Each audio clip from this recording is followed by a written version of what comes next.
Dans Saint Seiya The Lost Canvas, les combats ne sont pas de simples affrontements physiques mais des confrontations philosophiques et spirituelles. Chaque combat incarne des valeurs profondes qui se reflètent dans la personnalité et les motivations des personnages. Les combats de The Lost Canvas montrent que les personnages doivent souvent dépasser leurs propres limites, même au prix de leur vie. Se battre pour un idéal ou protéger ceux qui leur sont chers justifie le sacrifice ultime. Le sacrifice des Chevaliers d'Or par exemple, ou encore l'abnégation de Tenma et de ses compagnons, illustre une philosophie du don de soi pour une cause supérieure. Cela symbolise l'idée que la vraie force vient de la capacité à se dépasser pour autrui. Saint Seiya The Lost Canvas valorise la persévérance et la résilience, l'idée de ne jamais abandonner même lorsque la défaite semble inévitable. De nombreux personnages de The Lost Canvas affrontent des luttes internes, notamment contre leur propre orgueil, peur ou doute. Se battre devient alors un moyen de se purifier et d'affirmer son alignement avec la justice. La capacité à surmonter ses propres faiblesses est un thème récurrent et fait écho à la philosophie selon laquelle l'ennemi le plus difficile à vaincre est souvent soi-même. Dans Saint Seiya The Lost Canvas, le destin et la fatalité sont souvent représentés, notamment par le biais de Hulon, Sasha et Tenma. Nos héros se battront contre cette fatalité, rejetant l'idée que la vie soit déterminée par des puissances supérieures. Leur combat devient alors une rébellion contre un destin imposé. Moi c'est Pegasus et aujourd'hui on va s'intéresser aux 10 meilleurs combats de Saint Seiya The Lost Canvas. En tout cas, n'hésitez d'ailleurs pas à me partager en commentaire votre combat favori à vous dans tout Saint Seiya The Lost Canvas et si vous êtes plus ou moins en accord avec mon top 10. Alors aujourd'hui j'espère que vous êtes prêts à faire brûler votre Cosmo énergie à son paroxysme et on commence tout de suite ce top du coup avec à la 10e place Aldébaran versus Kagahou. Le combat entre Aldébaran du Taureau et Kagahou du Bennu est un affrontement symbolique et puissant, opposant deux guerriers aux philosophies et motivations très différentes. Aldébaran est le chevalier d'or du Taureau, connu pour sa force colossale et sa droiture. C'est un chevalier protecteur, prêt à sacrifier sa vie pour la justice et pour Athéna. Kagahou, quant à lui, est l'un des spectres les plus redoutables d'Hadès. Sa puissance est égale à celle des trois juges des enfers. Il incarne la colère et la vengeance, une énergie destructrice marquée par une profonde souffrance. Kagahou est loyal envers Hadès, mais ses motivations sont influencé par un passé douloureux, ce qui alimente sa colère. Aldébaran et Kagahou s'affrontent dans une lutte intense où Aldébaran se montre initialement hésitant à attaquer avec toute sa force, cherchant à comprendre son adversaire et à lui donner une chance de renoncer à la haine. Mais face à la rage aveugle de Kagahou, Aldébaran est contraint de se défendre sérieusement. Kagahou réplique avec des flammes noires, mais Aldébaran parvient à résister à cette attaque destructrice. Il tente de montrer à Kagahou que la haine ne mène qu'à la souffrance, soulignant qu'il existe un autre chemin que celui de la vengeance. Aldébaran finit par comprendre la souffrance de son adversaire, et même s'il a l'occasion de le vaincre définitivement et de le tuer, il choisit de ne pas le faire, lui offrant une chance de trouver la paix. Ce moment est crucial car il représente le respect qu'Aldébaran éprouve pour son ennemi, même dans un contexte de guerre. Malheureusement, la haine de Kagahou est trop profonde pour qu'il change instantanément, mais le message de Aldébaran marquera un tournant dans sa perception. Ce combat met en avant deux visions de la force, l'une destructrice nourrie par la haine et la souffrance, et l'autre constructive, guidée par le désir de protection et de paix intérieure. Aldébaran, choisissant de montrer de la compassion envers Kagahou, prouve que la véritable force réside dans la capacité de comprendre et de pardonner. Albafika versus Minos. Le combat entre Albafika des Poissons et Minos du Griffon est un affrontement stratégique et chargé d'émotions, opposant l'un des chevaliers d'or les plus mystérieux à l'un des trois juges des enfers. Ce duel est crucial pour défendre le sanctuaire et la cause de Athéna, et il explore les thèmes du sacrifice, de la solitude et de la détermination. Albafika se bat pour protéger Athéna et le sanctuaire, malgré la solitude imposée par sa maîtrise du poison. Il voit le combat comme un devoir sacré dans lequel il est prêt à risquer sa vie. Le duel commence avec Albafika qui utilise ses techniques de poison pour affaiblir Minos. Cependant, Minos riposte avec son Cosmic Marionation, utilisant ses fils invisibles pour manipuler le corps de Albafika comme une marionnette. Cela rend Albafika vulnérable, le mettant dans une position désespérée. Mais malgré son état critique, Albafika ne renonce pas, il accepte la douleur et les blessures sans fléchir, et au cours de ce combat, Albafika se rend compte qu'il ne pourra probablement pas vaincre son adversaire, mais il ne renonce pas. Dans un dernier acte de sacrifice, il réussira à vaincre Minos avec une rose blanche, tout en protégeant le village aux alentours du sanctuaire. Ce sacrifice montre l'ampleur de sa détermination à défendre le sanctuaire et les plus faibles, même si cela signifie sa propre mort. Ce combat montre en fait deux conceptions opposées de la force. Albafika représente la force de l'altruisme et du sacrifice. Il sait que son destin est de se battre et de mourir seul, mais cela ne diminue en rien sa détermination. Son sacrifice montre que la véritable force n'est pas seulement une question de puissance, mais aussi de volonté et de dévouement. Minos, à l'inverse, voit la force comme un moyen de domination. Son Cosmic Marionation symbolise sa philosophie philosophie de contrôle absolu sur autrui, et son arrogance reflète la froideur des juges d'Hadès, qui méprisent la compassion et l'abnégation. Le duel entre Albafika et Minos est beaucoup plus qu'un simple affrontement physique. C'est une bataille vraiment entre deux idéologies, celle de la loyauté désintéressée contre la cruauté calculée. En fin de compte, Albafika prouve que la valeur d'un chevalier ne réside pas seulement dans sa capacité à vaincre, mais dans sa disposition à donner sa vie pour un idéal. Régulus versus Violate. Le combat entre Régulus du Lion et Violate de Behemoth est un affrontement frappant qui oppose l'un des chevaliers d'or les plus jeunes et le plus puissant à un spectre fidèle d'Hadès, mais encore plus à Éaque, dont la force physique est aussi impressionnante que son caractère déterminé. Ce duel explore les thèmes de la puissance brute, du respect mutuel et de la noblesse dans le combat. Régulus du Lion est le chevalier d'or le plus jeune de son époque. Malgré son âge, il est redoutablement puissant et possède un talent naturel pour le combat. Enfant prodige, il admire son père et incarne un esprit de curiosité et de pureté rare. Son cosmos puissant et son agilité en font un mec à part dans l'armée d'Athéna. Violate de Behemoth, elle, est une femme forte et déterminée, extrêmement dévouée à Éaque. Son nom et son étoile symbolisent une force animale, brute, sauvage, qui la rend redoutable au corps à corps notamment. Violate est une guerrière qui, malgré son statut d'ennemi, montre une certaine noblesse et saura nous toucher en plein cœur. Régulus du Lion considère le combat comme une expression de la force intérieure et de la volonté. Il ne combat pas seulement pour gagner, mais aussi pour comprendre le cœur de ses adversaires et la signification de leur pouvoir. En tant que chevalier d'or, il voit le combat comme une quête de maîtrise de soi et d'harmonie. Lorsque le combat commence, Violate utilise sa force écrasante pour attaquer Régulus, dont elle teste les capacités avec des frappes puissantes. Régulus, avec sa vitesse fulgurante et son agilité, esquive les attaques et contre-attaque avec précision.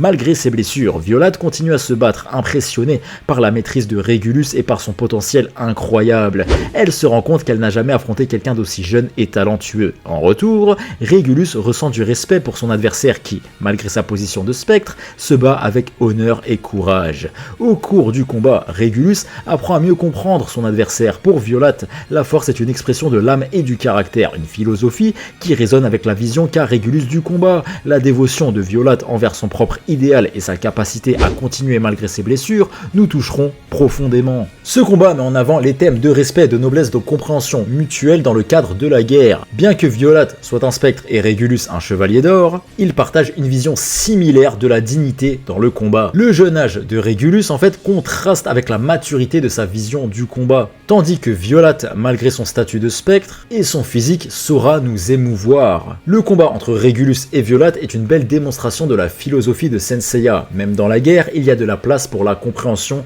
le respect et la reconnaissance des valeurs de l'autre. Ce moment nous rappelle que au-delà des factions de la guerre, le combat peut aussi être un moyen d'exprimer la noblesse de l'âme. Rhadamante versus Régulus. Le combat entre Rhadamante de la Wyvern et Régulus du Lion est l'un des duels les plus marquants et épiques de la série. Ce duel entre le juge des enfers et le plus jeune chevalier d'or révèle des éléments intenses de sacrifice, de fierté et de l'évolution personnelle.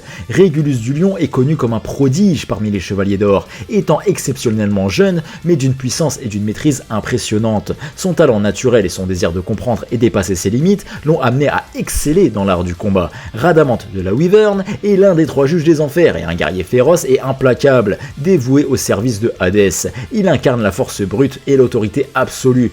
Pour Rhadamante, la puissance est une démonstration d'autorité et de domination. A noter d'ailleurs qu'à ce moment du manga, Rhadamante avait reçu du sang de Hadès et avait donc une puissance pratiquement divine. Ce combat est d'autant plus symbolique car Rhadamante est la personne qui a tué Ilias du Lion, donc le père de Régulus. Donc Régulus aura l'occasion de enfin venger la mort de son père en tuant la personne qui a pris la vie de Ilias. Le combat commence avec Régulus montrant toute sa maîtrise des techniques du chevalier du Lion. Néanmoins, Rhadamante se révèle incroyablement résistant, sa force brute et son endurance semblent inépuisables, et il utilise des attaques destructrices pour repousser les tentatives de Régulus. Régulus, cependant, refuse de céder, observant et apprenant des attaques de son adversaire. Il commence à s'ouvrir davantage à la nature du cosmos et atteint un état supérieur de concentration, similaire à celui de son père. Cette évolution culmine avec son ultime technique. Le gars va quand même balancer une Athena Exclamation à lui tout seul. Mais qui fait ça? Mais c'est une dinguerie ce truc-là, et c'est pas fini parce qu'il va encore faire plus que ça. Au cours de ce combat intense, Régulus transcende son état de simple combattant pour devenir un avec l'énergie de la nature. Il utilise une technique ultime, une attaque légendaire inspirée par son père, l'exclamation du Zodiaque, où il invoque la puissance combinée des 12 chevaliers d'or. Ce moment de symbiose absolue avec le cosmos lui permet d'atteindre une puissance comparable à celle des dieux. Cependant, cette attaque surpuissante qui libère toute son énergie vitale a un coup fatal. Régulus donne tout ce qu'il a pour vaincre Rhadamante, sachant pertinemment qu'il met sa propre vie en jeu. Il inflige des dommages de combat considérables au juge des enfers, prouvant sa force et sa détermination, mais malgré cet exploit, il est physiquement et spirituellement épuisé et le combat lui coûte la vie. Ce combat est une illustration puissante de la détermination du sacrifice et de la quête de transcendance. Régulus incarne l'esprit des chevaliers d'Athéna prêts à se sacrifier pour protéger le monde. Son sacrifice montre que la véritable puissance ne réside pas seulement dans la victoire, mais dans la manière dont un guerrier choisit de se battre, dans le respect de ses valeurs et dans l'accomplissement de soi. En embrassant son potentiel ultime, Régulus trouve un sens plus profond au combat, honorant l'esprit du lion tout en se surpassant. Le duel entre Régulus et Rhadamante est l'un des combats les plus mémorables de The Lost Canvas. Aspros versus Yoma. L'affrontement entre Aspros des Gémeaux et Yoma de Méphistophélès est intense et profond, mettant en lumière des thèmes de manipulation, de dualité et de rédemption. Les deux personnages possèdent des personnalités et des capacités complexes, ce qui rend ce combat aussi philosophique que physique. Anciennement perçu comme corrompu et aspirant à un pouvoir supérieur, Aspros est en quête de rédemption après avoir trahi son frère Deutéros, qui a fini par lui pardonner. Ce pardon l'a profondément transformé, il porte dorénavant un poids de culpabilité, cherchant à se racheter et à combattre pour la justice. Yoma de Méphistophélès est l'un des spectres de la Légion d'Hadès et plus particulièrement le père de Tenma, manipulateur. Il possède une personnalité espiègle et cruelle, jouant avec le destin et cherchant à pervertir les âmes. Sa relation avec Tenma et son obsession pour changer le destin des autres ajoutent à sa complexité en faisant un adversaire aussi intrigant que dangereux. Aspros incarne la volonté de se libérer des ténèbres intérieures et d'assumer pleinement la lumière et l'ombre en lui. À travers son parcours et ses erreurs, il a appris l'importance du pardon et de la rédemption. Il utilise ses capacités non pas pour dominer, mais pour protéger ceux qu'il aime et effacer ses fautes passées. Yoma, en revanche, voit la vie comme un jeu cynique, où il peut manipuler les gens comme des marionnettes. Pour lui, les liens émotionnels et le destin sont des concepts à tordre et à briser pour son propre amusement. Sa philosophie s'appuie sur le chaos, où la manipulation et la trahison sont les outils de sa vision du monde. Yoma est en réalité Kairos, le frère du dieu du temps Chronos, et a toujours été dans l'ombre de ce dernier et a un complexe d'infériorité par rapport à lui. Ce qui explique aussi pourquoi il a manipulé Aspros vis-à-vis de son frère Deutéros. La relation des chevaliers Gémeaux lui rappellera en réalité la sienne avec Chronos. Bref, le combat entre Aspros et Yoma est un affrontement aussi bien physique que psychologique. Grâce à son pouvoir, il essaie de faire douter Aspros de son propre destin, lui rappelant ses erreurs passées et tentant de le déstabiliser émotionnellement. Cependant, Aspros, fort de sa nouvelle résolution et de son expérience, refuse de se laisser piéger par ses illusions. Avec ses techniques de chevalier d'or des Gémeaux, il repousse les attaques de Yoma et tente de briser ses manipulations. Au fur et à mesure du combat, Aspros démontre une maîtrise parfaite de sa dualité et parvient à maîtriser son sang-froid. Au terme du combat, Aspros parvient à vaincre Yoma, non seulement en surpassant sa force, mais en refusant de céder à ses manipulations. Ce duel représente l'idée que même les âmes qui ont sombré dans les ténèbres peuvent se libérer par la volonté et le sacrifice. Le combat entre Aspros et Yoma va bien au-delà de la confrontation de pouvoir. Il représente le duel entre la quête de rédemption et la nature destructrice de la manipulation. Aspros incarne le besoin de réparer les erreurs passées et de transcender la dualité du bien et du mal pour atteindre un état de paix intérieure. Et en face de lui, on a l'autre Yoma là, qui incarne la déviation des valeurs et la perversion du destin, ne voyant la vie en fait que comme un jeu où les autres ne sont que des pions à manipuler. Tenma versus Hadès. Le combat entre Tenma et Hadès Alone est l'un des affrontements les plus intenses et significatifs de la série, celui qu'on attendait tous. Tenma, revêtu de son armure divine, fait face à son meilleur ami et essaiera de le libérer de l'emprise de Hadès. Au-delà de la confrontation physique, ce duel représente un choc entre la détermination humaine et la fatalité divine, ainsi que la lutte contre un destin tragique. Tenma, réincarnation de l'éternel adversaire de Hadès, incarne l'espoir et le refus de la fatalité, tandis que Hadès symbolise l'ordre divin et la rigueur implacable du destin. destin. Tenma est animé par un désir de justice et de protection de la vie, mais il porte aussi le poids d'un destin millénaire qui l'oppose toujours au dieu des enfers. Le duel entre Tenma et Hadès commence donc dans un contexte de tension émotionnelle intense. Tenma cherche à sauver son ami Elone de l'influence du dieu des enfers qui a complètement pris possession de son corps. Hadès, en revanche, voit en Tenma un obstacle persistant, un humain qui refuse de se soumettre aux lois du destin. Au début du combat, Hadès se montre largement supérieur, utilisant des capacités divines pour repousser Tenma sans difficulté. Grâce à sa puissance cosmique, Hadès plonge Tenma dans une souffrance inimaginable et tente de lui montrer l'inutilité de sa résistance. Cependant, malgré la puissance écrasante du dieu, Tenma refuse d'abandonner, même face à la mort. Sa détermination inébranlable et son lien profond avec Elone lui permettent de repousser les assauts de Hadès, montrant une résistance au-delà des limites humaines. Et au fil du combat, Tenma reçoit le soutien de ses alliés. Sa volonté de libérer Elone du joug de Hadès l'aide à atteindre un état cosmique plus élevé. Ce moment illustre vraiment la puissance du cosmos et l'idée que la volonté humaine peut briser les chaînes du destin. Tenma puise dans son cosmos et parvient même à affronter Hadès en atteignant un niveau supérieur. Ce duel est vraiment chargé en symbolisme. Hadès représente la fatalité et le cycle éternel des réincarnations, où chaque génération de chevaliers de Pégase est destinée à l'affronter. Cependant, Tenma refuse ce destin figé, symbolisant en fait la capacité de l'humanité à se rebeller contre les lois préétablies. Son combat contre Hadès est aussi une lutte intérieure, un acte de rébellion contre l'idée que tout est écrit d'avance. En résistant, Tenma montre qu'il est possible de briser ce cycle. Son courage et son amour pour Elone prouvent qu'il y a une part de lumière en chaque individu, même dans ceux qui semblent condamnés par la fatalité comme Hadès. Pour Tenma, l'amitié et l'espoir peuvent triompher de la résignation divine. Manigoldo et Sage versus Thanatos. Le combat entre Manigoldo du cancer, Sage et le dieu Thanatos est un affrontement marquant qui nous a tous fait tomber sous le charme de Manigoldo. Ce combat symbolise le courage, le sacrifice et la détermination humaine face à une puissance divine quasi invincible, incarnant des thèmes forts de loyauté et de rébellion face au destin. Après avoir vaincu le spectre chargé de veiller sur la forêt de la mort, Manigoldo a pu se rendre auprès de Hypnos et Thanatos grâce à la faille temporelle restée ouverte au puits des âmes. Épuré, son entrée en scène insolente où il tombe sur l'échiquier des dieux est une des plus belles entrées en scène, les plus badass, les plus stylées de l'histoire des mangas. Parlons français, insolence max, on adore. Bref, de là, Manigoldo affrontera Thanatos et sera rejoint dans son combat par son maître Sage. Lorsque Manigoldo et Sage affrontent Thanatos, ils savent qu'ils sont confrontés à une puissance bien au-delà de la leur. Le dieu de la mort démontre rapidement sa supériorité, maniant son cosmos pour les repousser facilement. Malgré cela, Manigoldo ne se laisse pas intimider et attaque Thanatos avec une détermination farouche. Thanatos ne se laisse pas impressionner, bien évidemment, et humilie Manigoldo en lui rappelant l'impossibilité pour les mortels de défier un dieu. Pourtant, l'audace de Manigoldo commence à fissurer la façade de Thanatos, qui se rend compte de l'insistance des humains et de la volonté de lutter contre ce qu'ils ne peuvent pas vaincre. Sage et Manigoldo tentent ainsi de piéger le dieu de la mort afin de sceller son âme. Finalement, Manigoldo va se sacrifier pour permettre à Sage de sceller Thanatos, montrant ainsi le respect et la loyauté envers son maître. Ce sacrifice illustre le courage ultime et l'attachement de Manigoldo envers Sage, qui voit en son élève un véritable héritier de ses enseignements. Le duel contre Thanatos va bien au-delà de la force brute et met en avant des thèmes de sacrifice, d'héritage et de transmission.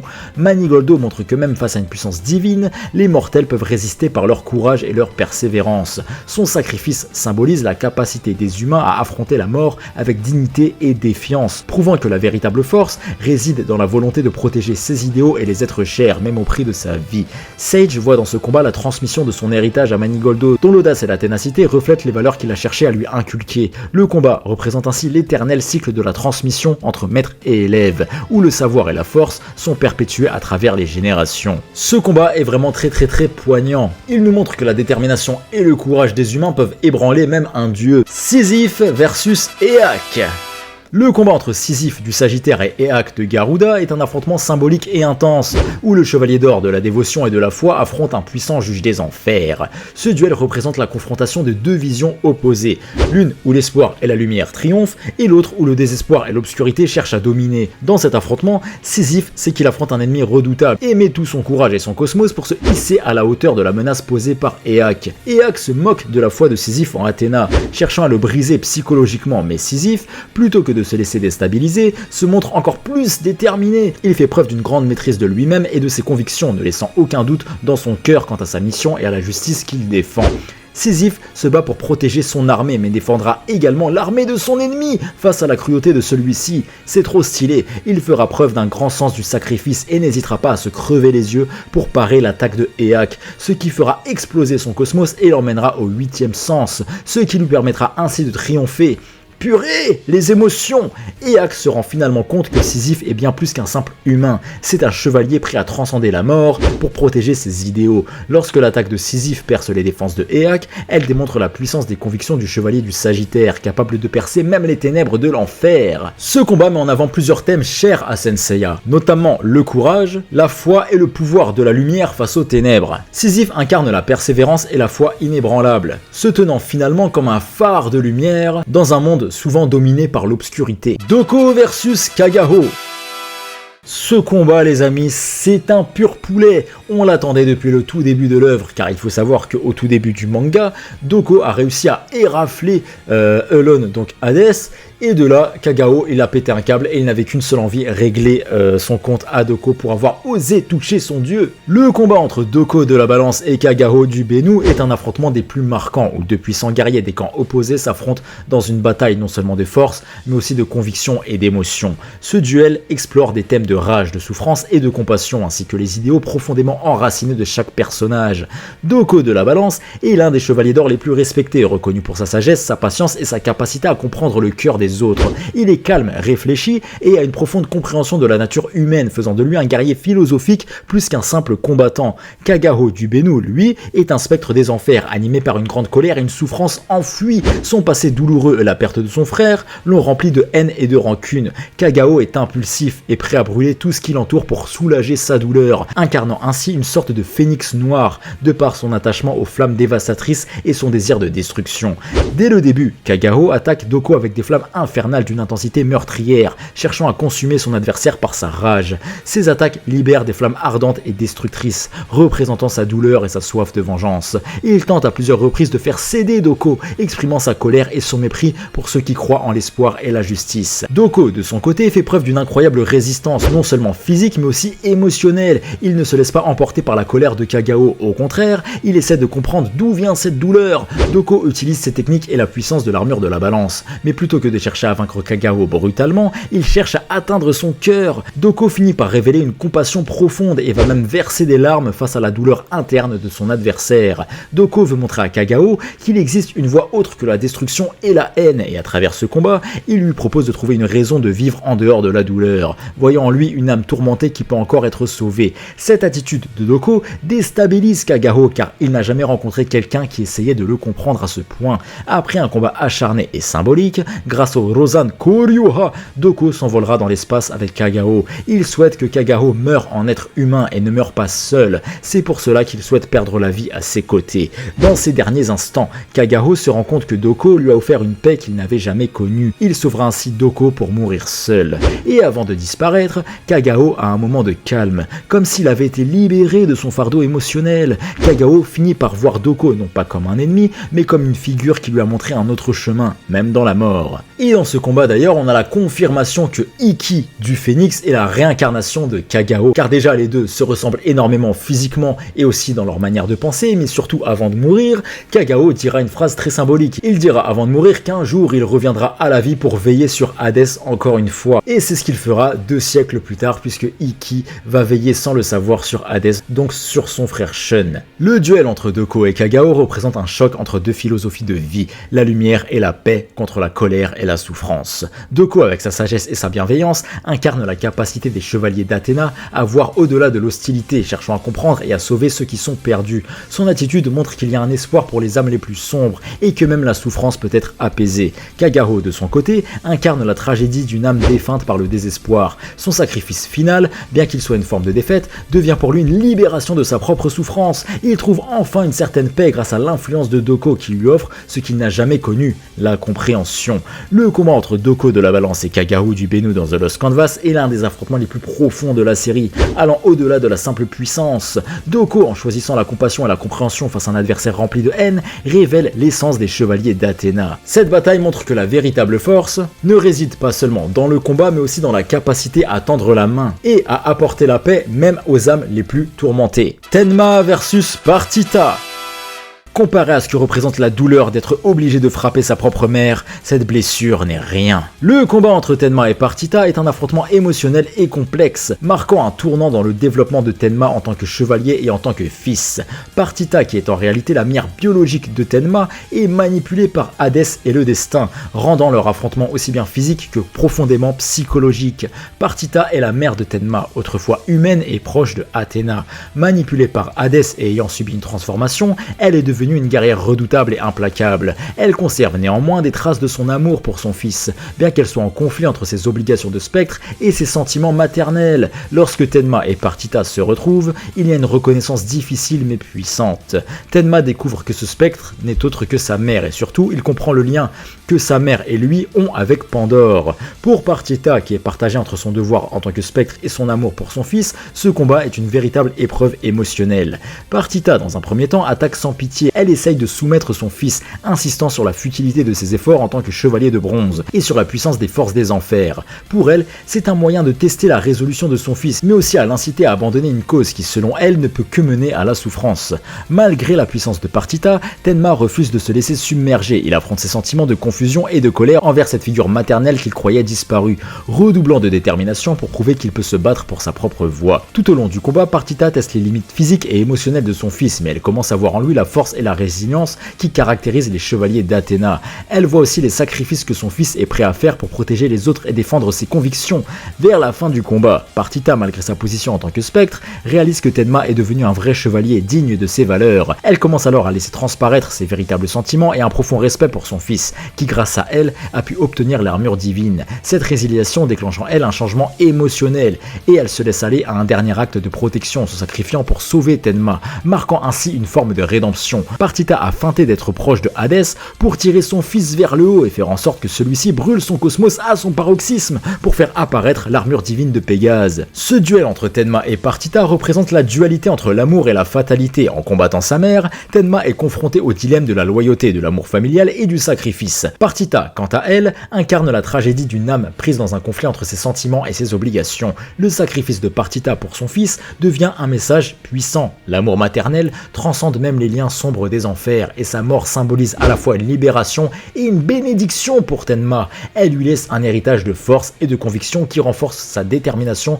pour la bataille à venir. Le combat entre Tenma et Partita est l'un des moments les plus poignants de Saint Seiya The Lost Canvas, illustrant la lutte entre l'attachement familial et le destin tragique. Par cette confrontation, Tenma gagne non seulement en puissance mais aussi en maturité émotionnelle, prêt à aller de l'avant avec la bénédiction et le sacrifice de sa mère. Ce duel souligne la force de l'amour familial, même au cœur des ténèbres, et surtout l'importance de la rédemption dans la mythologie de Saint Seiya. La philosophie des combats dans Saint Seiya The Lost Canvas élève chaque duel à un acte spirituel et moral. Ce ne sont pas des batailles pour le pouvoir ou la gloire, mais des luttes pour des valeurs essentielles, l'amitié, la justice, la résilience, l'amour et le sacrifice. Les chevaliers d'Athéna symbolisent l'idée que même un individu ordinaire, avec la bonne volonté et les bons idéaux, peut défier les dieux et protéger le monde. Ce manga nous montre que la vraie force réside dans le cœur de ceux qui se battent pour ceux qu'ils aiment.